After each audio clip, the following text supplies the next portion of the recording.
Comme tous les mercredis, on a les pieds sur terre avec Jean-François Strouf qui vient d'entrer dans le studio. Jean-François, bonjour. Eh bien, bonjour. Aujourd'hui, avec vous, Jean-François, on va un petit peu voyager quand même. On va aller en Afrique, on va aller à Abidjan. Pas tout de suite, hein. Ouais. On va ouvrir avec autre chose. Mais le thème, c'est quand même la COP 15. Et là, on se dit, mais attendez, on en était à la COP 26. De quoi nous Mais parle-t-on? qu'est-ce qu'ils foutent? Ils se sont encore bourrés. Bah, vous n'êtes pas bon en maths, là. Ouais, que fait la presse? Mais oui, que fait la presse? Bon, non, pas du tout. En fait, ce n'est pas une erreur. C'est une convention des Nations Unies sur la désertification. On en parle dans un instant. Mais je sais que vous vouliez ouvrir cette émission d'une façon un peu poétique, si j'ose dire. Bucolique. Voilà. Avec les sons des petits martinets noirs. Les martinets noirs, allez, parlez-nous de ces oiseaux. Ah, les martinets noirs. Alors, c'est un vieux réflexe de birdwatcher, observer les oiseaux. Ouais. Mentionner la date, le lieu et le nombre d'oiseaux entendus ou observés quand on les a vus et entendus. Et puis, le martinet noir, c'est un champion. Pourquoi? Alors, le martinet noir, par principe, on peut l'observer comme ça pendant des heures. Il ne se pose jamais. Il est en permanence en vol. Ah oui. Et donc, il parcourt des distances absolument faramineuses. Et en plus, c'est un oiseau très utile parce que quand on le voit le soir, on s'aperçoit qu'il descend en pointe et il se nourrit de milliers d'insectes. En général, on les voit concentrés à un certain endroit. Oui. On entend les cris stridents des martinets, et c'est tout simplement parce qu'il mange un certain nombre de nuisibles. Donc c'est un oiseau très utile. C'est un oiseau chasseur qui a la taille à peu près d'un pigeon. Qui est petit, plus petit qu'un pigeon. Plus petit qu'un pigeon. À mi-chemin. Et avec des ailes cruciformes qui font qu'on confond souvent les martinets noirs avec des hirondelles. Oui. Mais à la différence, les hirondelles ont un chant. Le martinet a une sorte de cri strident. Les hirondelles se posent, le martinet, comme on l'a dit, ne se pose jamais. Pas. Et alors, les gens qui ont l'habitude d'aller à Jérusalem et qui vont au Kotel, pas l'hiver, mais à partir du mois de mars, connaissent parfaitement le martinet noir, parce qu'ils sont des milliers au-dessus du Kotel à partir du moment où ils arrivent. Absolument. Et ils vont dans les infractuosités du mur. Mais c'est assez extraordinaire comme oiseau. Oui, c'est épatant de voir à quel point ils sont comme ça en masse. Vous savez qu'un martinet noir, ça vit une trentaine d'années. Ouais. C'est quand même assez long par rapport aux autres oiseaux en général. Oui, ça dépend des espèces. Ouais. Mais en tout cas, le côté... moi, j'attends toujours les débuts mai comme ça. Je suis toujours en tension, la tête levée vers le ciel, en me disant bon, ils arrivent ou ils arrivent pas maintenant. Ça suffit, on vous attend, et ils vont les garçons. à une sacrée vitesse aussi. Hein. Ouais, ce sont des oiseaux sportifs. Ce sont des champions. Quoi. Donc ça veut dire que voilà, ils viennent cette semaine et ils sont là. Ils sont déjà je les ai vus déjà. Ouais, c'est pour ça que j'en parle. Ils sont chez nous comme tout birdwatcher. Je ne parle des oiseaux que quand ils sont là. Quand ils arrivent. Et alors ces oiseaux vont rester au-dessus de nos têtes jusqu'au combien de mois temps? d'août. Jusqu'à la fin du mois d'août. Oui, c'est à peu près la période pendant laquelle on peut les observer. Mai, juin, juillet et un petit morceau d'août. Donc on les observe plus facilement au-dessus des villes ou au-dessus des campagnes? Partout. Ils sont partout. On les entend, on les voit absolument partout. Et donc c'est vrai que quand on s'approche, quand on va vers la campagne, c'est assez amusant parce que dans certains endroits, il y a à la fois les hirondelles et les martinets noirs, et on peut observer les différences en les regardant. Jean-François, on a noté ces dernières années la disparition de moineaux.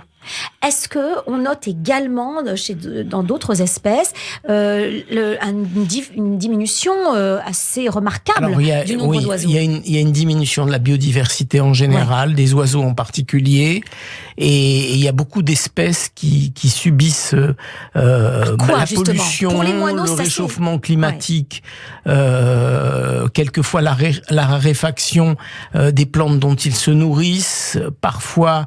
Alors il y a un fléau en région Île-de-France, ce sont les rats. Qui mangent les œufs d'un certain nombre d'oiseaux. Ils grimpent dans les arbres, mangent les œufs dans les nids. et donc ça contribue à la raréfaction et à la menace sur beaucoup d'espèces. Parce qu'on n'a pas le même sentiment avec les pigeons, par exemple. À Paris et en région parisienne. Les pigeons, ils pullulent. Comme ils pullulent, mais on ne sait même pas finalement s'ils sont en nombre restreint ou pas. On le sait pas. Mais les moineaux, oui, ça c'est visible.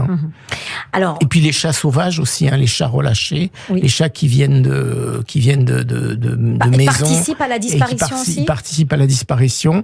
Et enfin, une dernière espèce qui est l'espèce invasive dont on a déjà parlé, les perruches vertes qui montent en fonction du réchauffement climatique, qui ont envahi tous les espaces verts à Paris et qui sont des prédateurs, faut pas l'oublier. Des moineaux. De tout.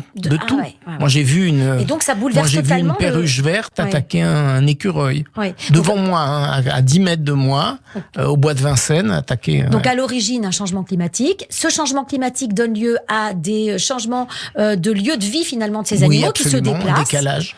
Et finalement ça change le système prédateur et proie.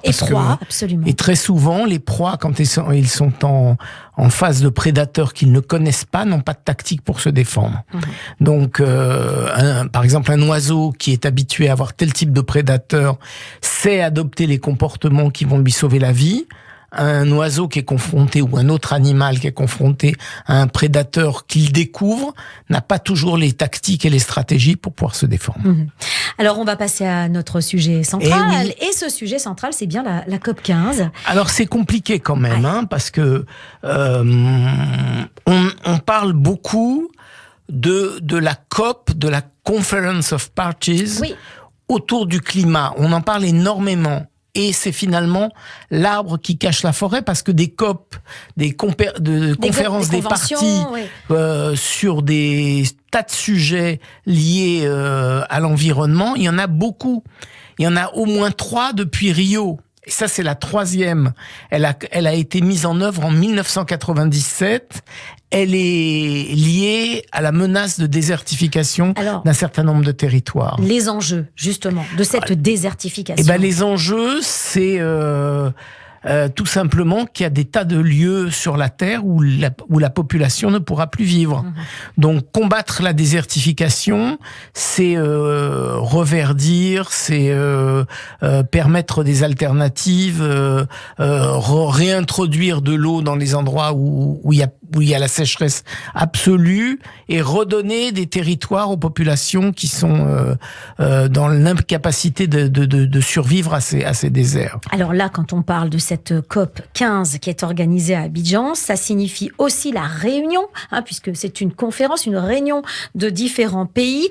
Comment les pays qui ne souffrent pas de désertification vont-ils pouvoir aider justement les autres, ceux qui sont touchés par ce phénomène? C'est pas évident parce que par exemple là, il y a une dizaine de chefs d'État, tous africains. Et pas d'intervention il y aura des interventions, par exemple, du président Macron, du secrétaire général des Nations Unies, la présidente de la Commission européenne, Ursula von der Leyen, qui interviendront, mais à distance. Est-ce qu'on peut imaginer... Ils ne se déplacent pas sur place. C'est ça. Ils vont pas argumenter au milieu, faire du lobbying, etc. Ils envoient, en fait, du monde entier, sur les 197 pays qui sont membres de la Convention, il y a une poignée de chefs d'État, et tous les autres, ce sont des seconds couteaux. Alors, plus que peut-être des finances, est-ce qu'ils n'ont pas besoin de transfert de connaissances, transfert de technologies pour pouvoir, ou peut-être des investissements en infrastructure à l'intérieur? Absolument. Est-ce qu'ils ont besoin de ils ont besoin de tout. Et il y a un très beau projet, très grand, mais qui est très en retard, qui s'appelle la Grande Muraille Verte. C'est un projet pharaonique. C'est ancien, ce projet-là. Et on en parle tous les ans, c'est un peu l'Arlésienne. On attend toujours que ça continue à se développer. Le Sahara vert, quoi. Et ce sera d'ici à 2030, quoi. Donc on a un peu de temps quand même, avec si les gens arrivent à survivre jusque-là. Parce que c'est ça le danger, c'est l'absence de survie, le fait que, on sait, on le dit régulièrement dans cette émission, l'immigration climatique dépasse déjà largement l'immigration politique. Alors, on va terminer avec une annonce. annonce ce soir, vous animez la dernière séance du séminaire du rabbin Yeshaya d'Alsace sur verdir le judaïsme, puisque vous parlez de barrières vertes à la place du Sahara. Absolument. Comment verdir le judaïsme? Et là, c'est la conclusion. On a revisité tout le corpus du judaïsme à travers ces 5 séances. Et donc, on en arrive à une sorte de synthèse et de conclusion. Et on a eu des fidèles qui sont venus depuis la première séance qu'on va retrouver ce soir. Et c'est maintenant quelque chose qui est connu et apprécié, d'avoir la possibilité de relier tous les événements et tous les textes du judaïsme à l'environnement. Et on termine avec les petits bouts de chou, comme toutes les semaines, 1 minute pour les enfants, pour leur donner des conseils, pour aussi leur donner alors là, c'est les parents, de l'environnement. Les parents, moi je dis aux parents, achetez à vos enfants un carnet de poche un peu rigide pour pouvoir écrire dessus même quand on est debout. Achetez-leur un petit guide des oiseaux avec les différentes espèces, les images des oiseaux avec la taille, les couleurs. Quelquefois, il y a même un petit QR code qui permet d'entendre le chant. Donc c'est super bonne idée. Voilà, et là et faites-en des observateurs des oiseaux, parce que l'observation de la nature, ça contribue à l'éducation de l'enfant. Et moi, je rajoute une paire de jumelles, ça va les amuser. Oui, aussi. Vous regarder de loin. Aussi. Merci Jean-François. Et même un appareil photo, si possible. Pourquoi pas. Soyons fous. Merci Jean-François, et on se retrouve la semaine prochaine. La semaine prochaine, avec plaisir.